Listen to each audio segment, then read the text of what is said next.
I got a call from my widowed mother Eleanor. She was crying, totally upset. She told me that her house had been demolished while she was away for medical treatment in Chicago. I couldn't believe what I was hearing. I immediately drove to my hometown to see what happened. Before we start the story, please comment down from which country are you watching. Don't forget to subscribe. When I got there, I was shocked. Where my mother's beautiful house once stood, there was nothing but broken pieces and rubble everywhere. Eleanor was standing there looking at all her destroyed belongings. I was only gone for 3 days, my mother told me, tears in her eyes. I came back from my heart treatment and found everything destroyed.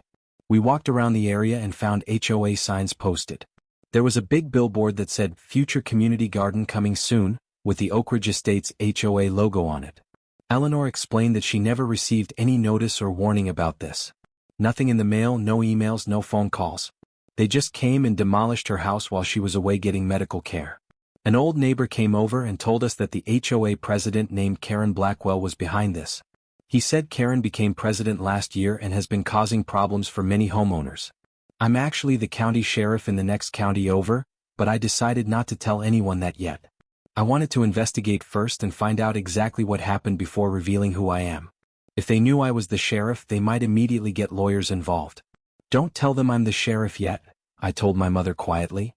Let's first go talk to them and see what they have to say for themselves. I was angry seeing my widowed mother so heartbroken, standing in front of what used to be her home. Someone was going to pay for this and I was going to make sure justice was served. The next morning, Eleanor and I went straight to the HOA office. It was in a small but fancy-looking building with Oak Ridge Estates Homeowners Association written in gold letters on the door. My mother was nervous, but I told her to stay calm and let me do most of the talking. When we walked in, there was a woman sitting behind the front desk. She had perfect blonde hair cut and a sharp bob, expensive-looking clothes, and was typing on her computer. She didn't even look up when we entered. "Excuse me," I said politely. "We need to speak with whoever is in charge of demolition approvals." The woman finally looked up with an annoyed expression. "That would be me, Karen Blackwell, HOA president. Do you have an appointment?" Eleanor stepped forward. "I'm Eleanor Johnson. You demolished my house on Maple Street while I was away for heart treatment. I want to know why." Karen's face showed no emotion. She just sighed like we were wasting her time and clicked something on her computer. 742 Maple Street. Yes, that property was in serious violation of our community standards. We sent multiple notices. "I never received any notices," my mother said, her voice shaking. "You can't just tear down someone's house." Karen looked at Eleanor like she was a child. "We absolutely can when the property violates our regulations. Section 8, Paragraph 4 of the HOA agreement clearly states that after 3 violations, the association can take corrective action. Corrective action means fines or maybe forced repairs, not demolishing an entire house," I said firmly. Karen finally seemed to notice me. "And you are?" "I'm Eleanor's son. I'm here to understand how this could possibly be legal." Karen rolled her eyes. The procedures were followed. The board voted. It's all very proper and by the book. I kept my temper in check. "I'd like to see the documentation for these notices and the demolition approval." "That's confidential HOA business," Karen said dismissively. "Members only." Eleanor was getting upset again. "You destroyed everything I own. My photos, my late husband's belongings, everything." Karen's face hardened. "Perhaps next time you'll take HOA violations more seriously. The community has standards that must be maintained." I could feel my badge burning in my pocket, but revealing I was the county sheriff now would just make her defensive. I needed to build a proper case first. "We're not leaving until we see those documents," I insisted. Karen stood up. "Then I'll have to call security. This is private property and you're becoming disruptive." Other people in the office were watching now. I put my hand on my mother's shoulder. "We'll go for now, but this isn't over." As we walked out, Karen called after us. "The community garden will be lovely. Much better than that eyesore." In the car, Eleanor broke down crying again. "How can she get away with this?" I started the engine. "She won't. Trust me, Mom. She has no idea who she's dealing with. I'm going to make sure she faces every consequence possible for what she's done." After that infuriating meeting with Karen, I knew I needed to use my position as county sheriff to gather evidence properly. I didn't want to alert anyone at the HOA about my real job yet, so I was careful about how I approached things. First, I called the city records department. I know Linda, who works there, from our regular county meetings. "Linda, it's Sheriff Johnson. I need to check if any demolition permits were filed for 742 Maple Street in Oak Ridge Estates in the last month. Give me a minute to check, she said. I could hear her typing. That's weird. There's nothing here. No application, no approval, nothing at all for that address. Are you absolutely certain? I asked. 100%. The last permit for that neighborhood was for a backyard shed 3 months ago. Nothing about house demolition. This confirmed what I suspected. Karen had ordered the demolition illegally. I thanked Linda and asked her to email me the official record showing no permits were issued. Next, I tracked down the demolition company. Their logo, Peterson Demolition, was on some of the equipment still at my mother's property. I drove to their office across town. The owner, Mike Peterson, looked nervous as soon as I walked in. I didn't wear my uniform, but I did flash my badge. I'm investigating the demolition at 742 Maple Street, I said. Mike immediately started defending himself. Look, I just did what the HOA ordered. They gave me paperwork that looked official. Can I see this paperwork? I asked. He fumbled through a filing cabinet and handed me a folder. Inside was a document with the HOA letterhead and Karen's signature authorizing the demolition. There was no city permit number, no inspector sign-off, just Karen's signature and a fake-looking stamp. Did you know this is illegal? I asked him. You can't demolish a house without proper city permits. Mike's face went pale. The HOA president assured me everything was handled on their end. They've used us before for smaller projects. Like what? I pressed.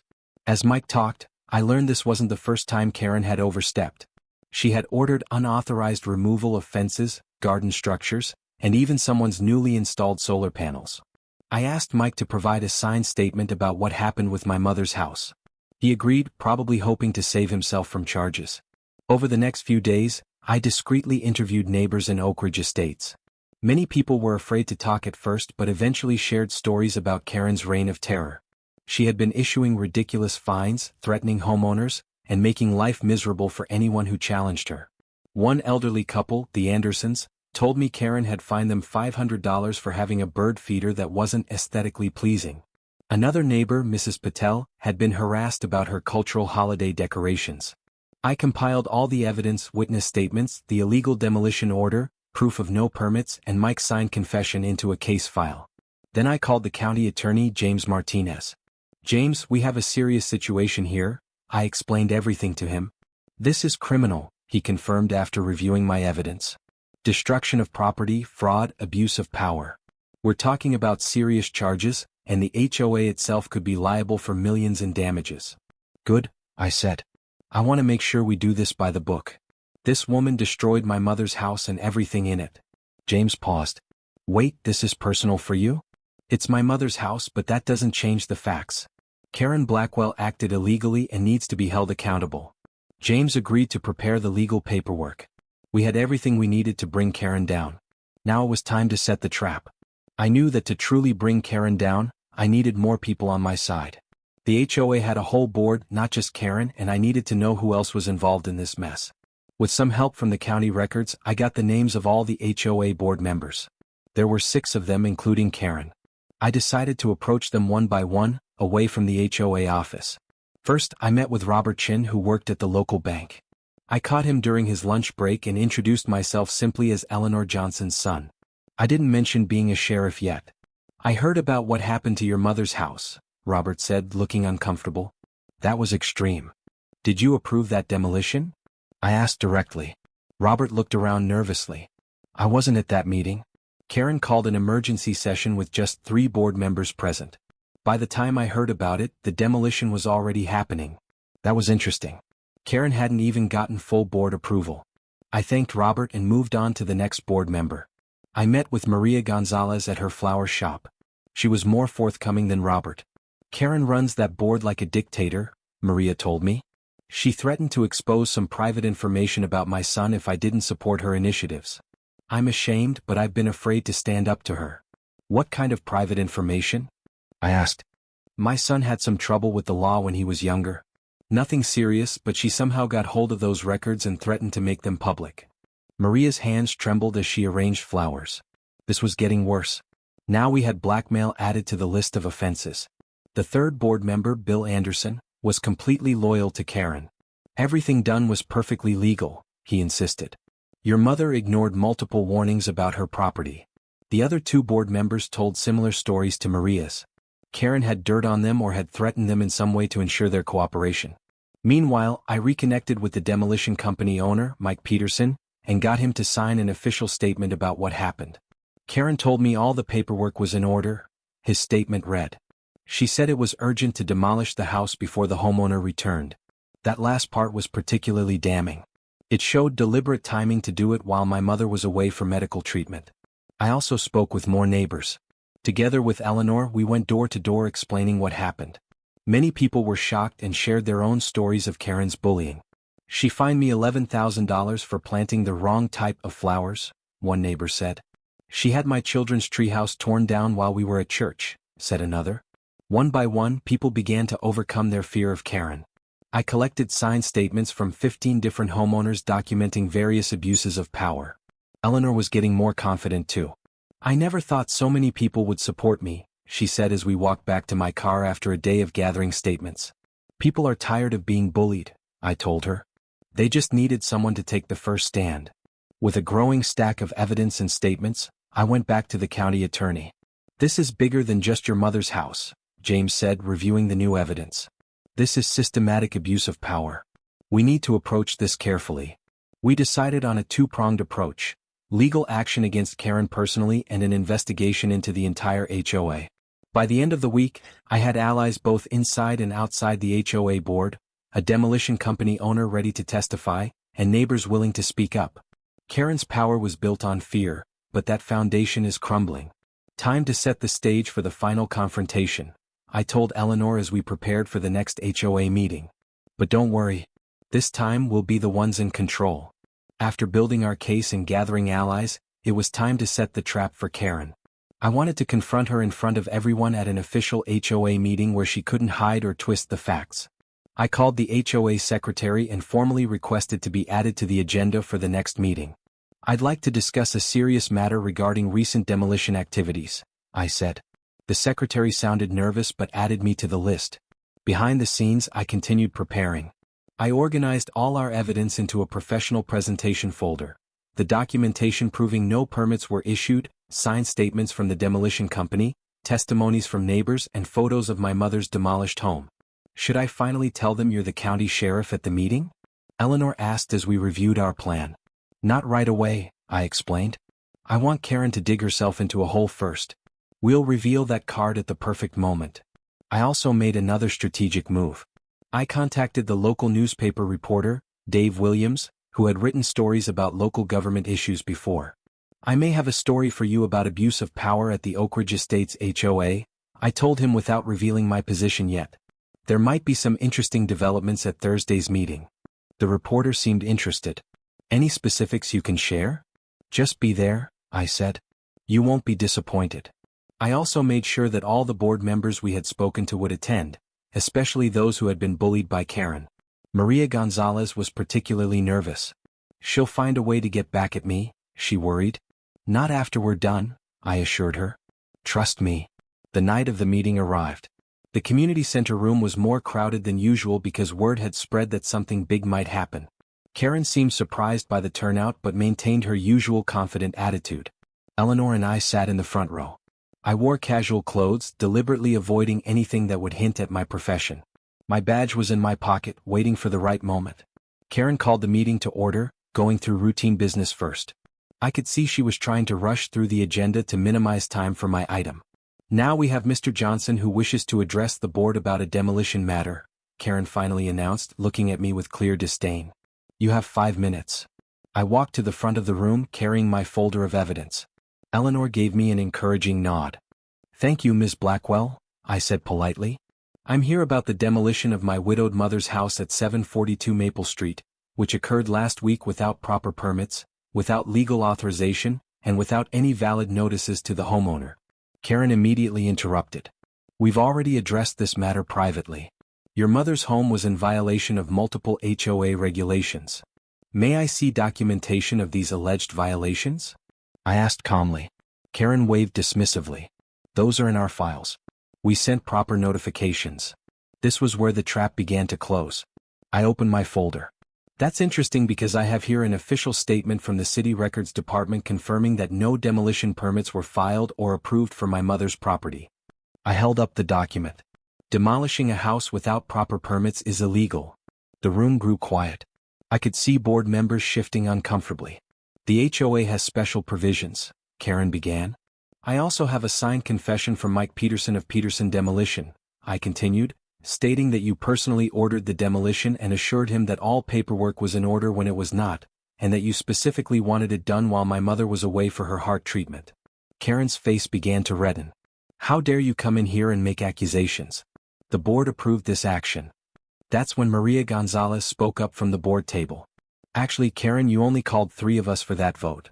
You said it was an emergency session. I didn't know it was for a complete house demolition. The trap was working perfectly. Karen was getting flustered and her allies were abandoning her.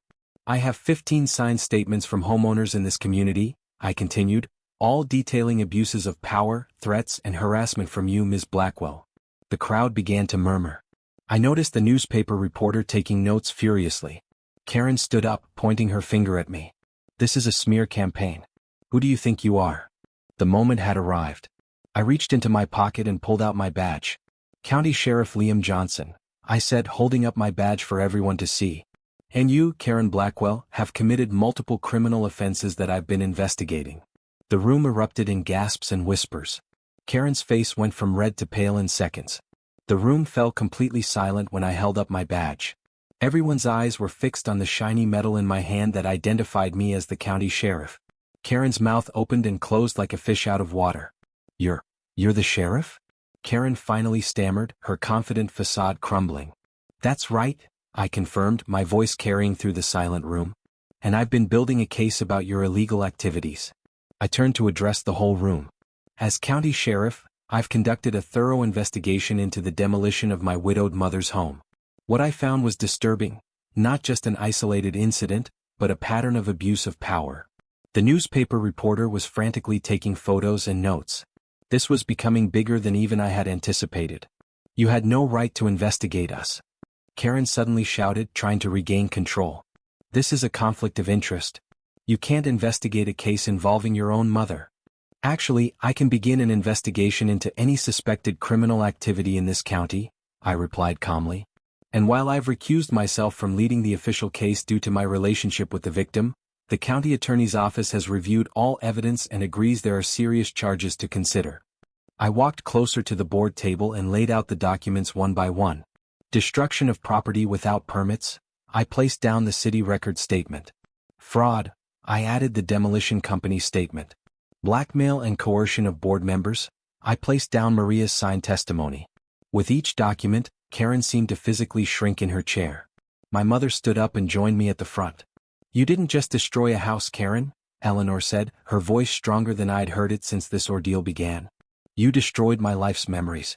Photos of my late husband, our wedding album, heirlooms passed down for generations, things I can never replace. And you did it while I was away for heart treatment, deliberately. One of the board members, Robert Chin, spoke up. I had no idea this was happening. Karen told us everything was being handled legally. Because you never bothered to check, an angry homeowner shouted from the back. You just let her run everything.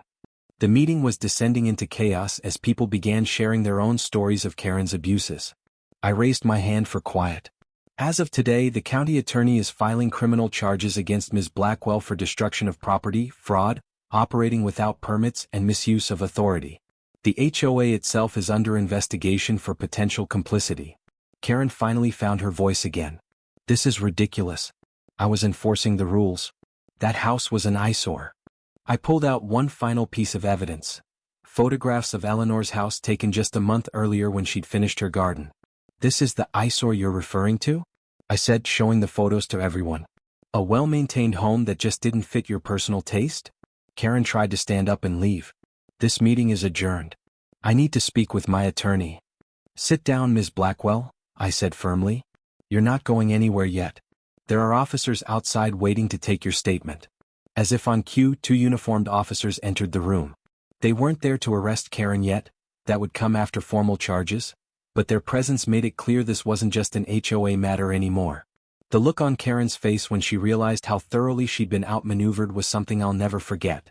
All her power, all her bullying tactics meant nothing now. "You demolished the wrong house," Eleanor said quietly to Karen. "You never knew my son was the sheriff, did you?" Karen just stared, finally understanding the magnitude of her mistake. The board voted to immediately suspend Karen pending the investigation. They appointed Robert Chin as interim president, and he promised a complete overhaul of HOA policies. As the meeting broke up, neighbors came to offer support to Eleanor. The community that had been terrorized by Karen for so long was finally finding its voice. Karen was escorted out by the officers to give her official statement. As she passed me, she hissed, "This isn't over." I just smiled. "Actually, Karen, it is. You just don't know it yet." The weeks following the HOA meeting were a whirlwind of legal proceedings. Karen was formally charged with multiple offenses: destruction of property, fraud, operating without permits, and abuse of power. The evidence against her was overwhelming. The county attorney moved quickly with the case. Karen hired an expensive lawyer who tried to argue that the HOA bylaws gave her authority to take corrective action against properties violating standards, but when pressed to produce documentation of these violations against Eleanor's house, they couldn't provide anything legitimate. The demolition company cooperated fully with authorities, providing all communications from Karen, including text messages where she specifically asked them to complete the demolition before the owner returns from her medical treatment. This proved the deliberate timing and malicious intent. Meanwhile, the entire HOA was under investigation. 3 board members were cleared of wrongdoing when it was proven they'd been manipulated or threatened by Karen. 2 others faced minor charges for knowingly participating in illegal activities. The media coverage was extensive. Our local newspaper ran a front-page story with the headline, "HOA President Demolished Sheriff's Widowed Mother's Home." The story went viral online, with people across the country sharing similar stories of HOA abuses. Eleanor received tremendous support from the community. A local contractor offered to help rebuild her home at cost, and neighbors organized a fundraiser to help replace some of her lost belongings, though nothing could bring back her family photos and heirlooms with my father. The outpouring of support helped her begin to heal. Karen's trial was surprisingly short. With the mountain of evidence against her, her lawyer advised her to accept a plea deal. She pleaded guilty to reduced charges in exchange for a lighter sentence. The judge wasn't lenient, however. "Ms. Blackwell," he said during sentencing, "you abused the trust placed in you by your community. You destroyed not just a house but someone's home and irreplaceable memories. This court sentences you to 18 months in prison, payment of full restitution to Ms. Johnson for her property, plus additional damages of $250,000. Karen's face was emotionless as the sentence was read, but I could see the realization in her eyes that her actions had real consequences. The HOA itself was ordered to pay additional damages to Eleanor, and the county imposed new oversight regulations on all HOAs within its jurisdiction. Robert Chin, as the new president, worked with homeowners to create a more transparent and fair organization. Eleanor used the settlement money to rebuild her house, making it even more beautiful than before. On the day construction began, many neighbors came to show support and help clear the remaining debris.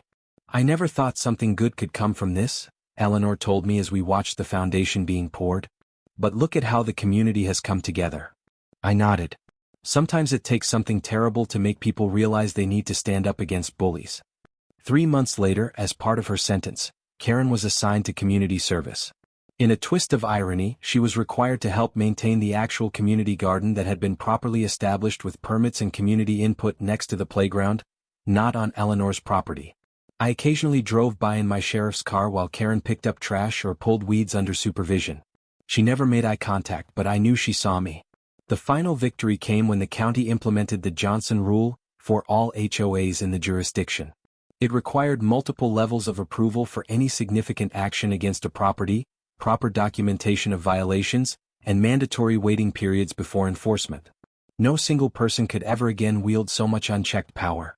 As Eleanor and I sat on the porch of her newly rebuilt home one evening, watching the sunset, she said, "You know, I'm almost grateful this happened." "Grateful?" I asked, surprised. "It exposed something rotten that was hurting a lot of people," she explained. "And now, because of what we did, other homeowners are protected." I smiled and raised my glass to hers. "To justice served," I said. "And to picking the wrong house to mess with," Eleanor added with a laugh. 6 months after Karen's sentencing, life in our community had transformed completely. Eleanor's new house stood as a beautiful symbol of resilience.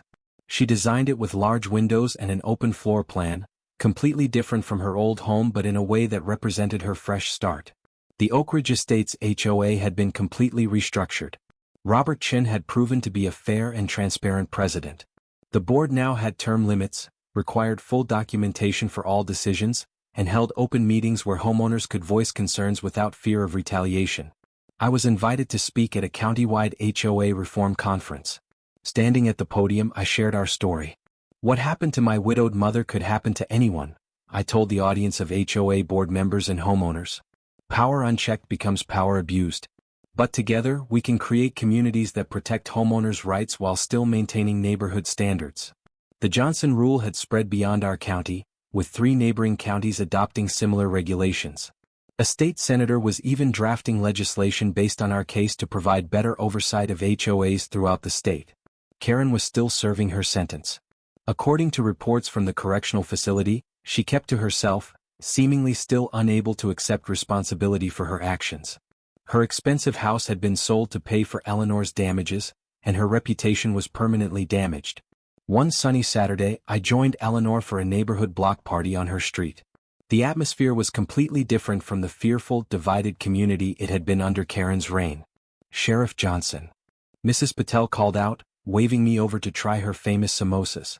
"We're having a cultural food exchange next month at the community center. You must come." I wouldn't miss it, I promised, accepting the delicious snack. Nearby, children played freely in front yards without parents worrying about HOA violations. Gardens bloomed with diverse flowers and vegetables. No more measuring the height of plants or dictating approved colors. Eleanor introduced me to her new neighbors, a young couple who had just moved in. "My son's the one who helped clean up the HOA," she told them proudly. "We actually moved here because of that," the woman confessed. "We heard this community now has the fairest HOA in the state." Later, as the party wound down, Eleanor and I walked to the actual community garden that had been properly established with full community approval. It was flourishing with vegetables and flowers tended by volunteer neighbors. "Sometimes I still can't believe everything that happened," Eleanor said, looking around at the peaceful neighborhood. "Me neither," I admitted. "But it taught me something important about my job as sheriff." "What's that?" she asked. "That justice isn't just about enforcing laws. It's about protecting people from those who abuse power, no matter what position they hold." We stood there watching the sunset over the community that had healed and grown stronger through adversity. "You know what's funny?" Eleanor said with a smile. "Karen never even knew who she was dealing with, all because she was too arrogant to check who owned the house she was demolishing." I laughed. The moral of the story: always check if someone's related to law enforcement before you break the law. Or better yet, Eleanor added, just don't break the law at all. As we walked back to her new home, I felt proud of what we'd accomplished. One person's abuse of power had been stopped, a community had found its voice, and changes were spreading that would protect countless homeowners in the future. All because Karen demolished the wrong house, my widowed mother's house, without knowing I was the county sheriff.